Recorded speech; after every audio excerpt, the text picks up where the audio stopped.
couldn't keep your eyes off my brother for 2 fucking seconds to see what was happening right in front of you. Nobody taking this harder than me. It's gonna be us, CBI, running Chicago like we always planned to. You, me, and Tommy fucking Egan, right? We need him. But this time I'm gonna help Diamond. You Mad Dog, right? Who asked? Man, this for Diamond. And we gonna be back at war with the RDs because Kilo gonna find out that D-Mac is Tommy's nephew. And Tommy gonna lose his shit when he find Bro, out. fuck Tommy, bro. He ain't gotta know shit about this. I go talk to Kilo, right? I go talk to him and I tell him that we'll deliver D-Mac to him, nigga, dead or alive. I mean, how long does it take to dump a body? They ain't dumping a body. What the hell is that supposed to mean? You keeping loose ends around for? Diamond, we own him. I can't play it any kind of way if I don't know what the fuck is going on. It's almost like, you know, you gotta stay one step ahead of me, calling the shots. If I see an opportunity, I'ma take it. It's not always about you, Tommy.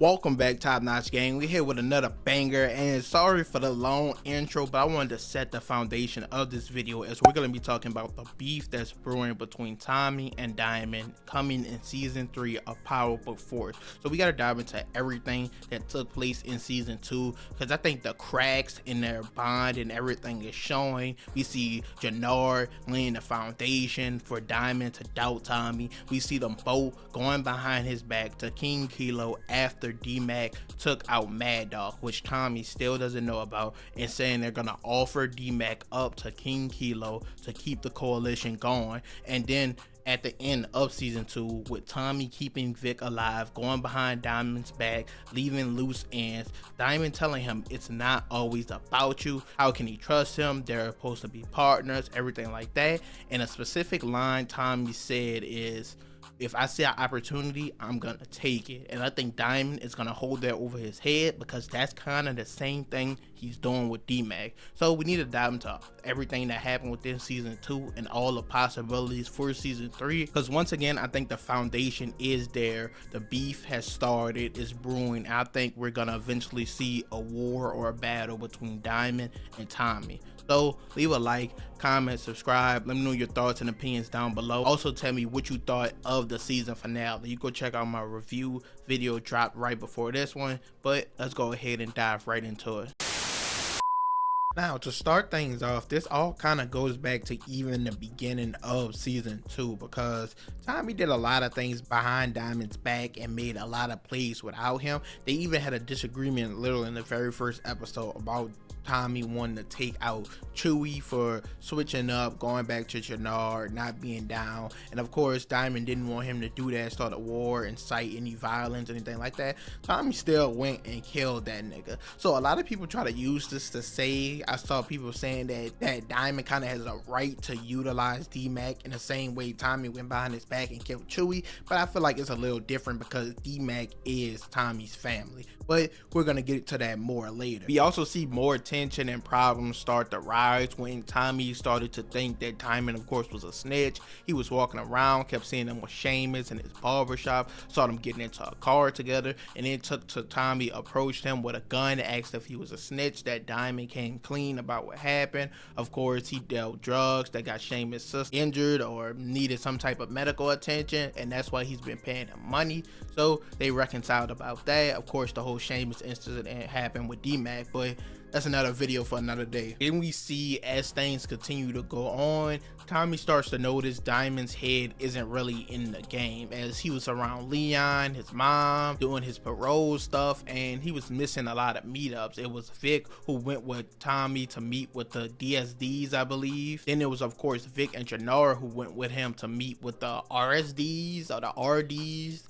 That of course King Kilo runs and everything like that to make the coalition work. He was missing all of that, so his head wasn't fully in the game, and Tommy noticed that. Now Diamond for the most part knew his head wasn't fully in the game, and any moves Tommy made, he ultimately followed along and agreed with it. He was loyal, but then Recently, after Jannard joined back in CBI and Shanti was talking to Jannard about possibly taking out both Tommy and Diamond, and Jannard not wanting that to happen, he had to start laying some seeds of doubt into Diamond about Tommy. And we see in episode 9, after Jannard helps Diamond, of course, get rid of Jamal, they're talking and he's saying he's his brother, not Tommy. He's got his back more than him and everything like that.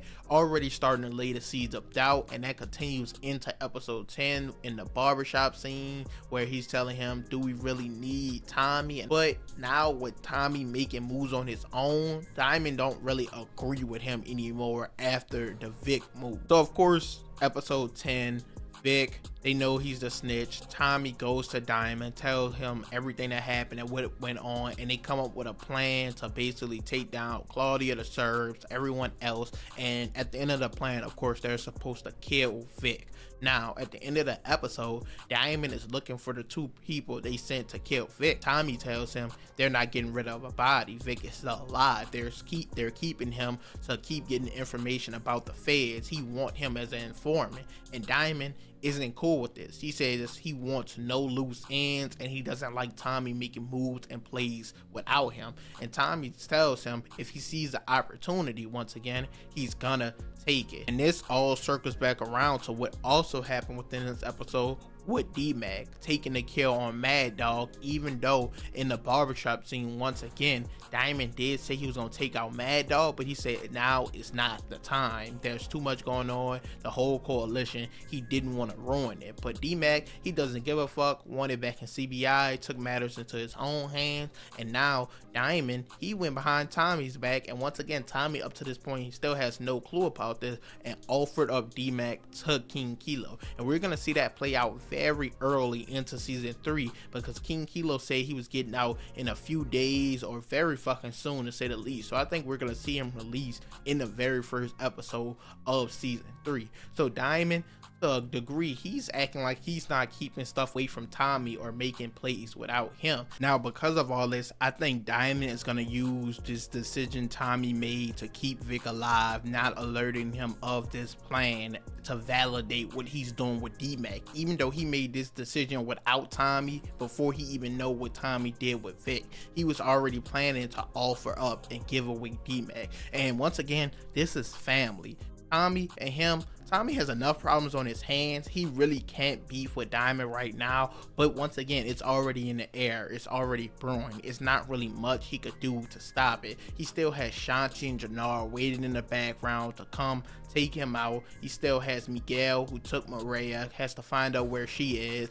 D-Mac, he has to save him still. He's crashing out. So Tommy has enough problems at hand, but I think it's inevitable him and Diamond will have problems in season 3 with Diamond trying to get rid of D-Mac, not alerting him, because he should have told him right away when he first seen D-Mac. He was about to call Tommy. He decided not to. D-Mac showed him the picture and he still never alerted Tommy of any of this. So even though Tommy did shit behind his back, I feel like what Tommy did was a smarter play and would have less of an effect on them, their business and everything like that. Having an informant in your hand, what Tommy did actually made sense. I see Diamond trying to save the coalition, and D-Mac, once again, not to take anything away from him, he definitely is crashing out, but once again, that's still Tommy's family, and at least Tommy alerted him of the Vic situation eventually. Diamond, it doesn't look like he planned at all to tell Tommy about D-Mac.